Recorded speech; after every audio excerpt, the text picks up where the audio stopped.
Okay, I'm going to share with you another neat idea. This is a sundial, but every part of this sundial pretty much is from crap nobody else wanted or left behind. So what this is a sundial that I found at Goodwill. I paid $4 for it. This is the pedestal to a bird bath that broke. So I put it on top of these two pedestals, which were concrete that somebody had left inside planters, you know, the kinds that you buy at any landscaping store or whatever like that. They had mixed up some concrete, it got wet, they poured it out, and it made these forms, and they were left in my yard. So I was like, well, they're kind of cool. They remind me of a column. So I put them, stacked them on top of each other, and I had this bird bath pedestal.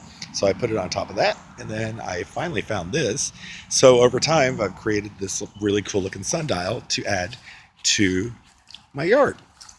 And it's right out there in the middle of the garden, looking quite beautiful. $4.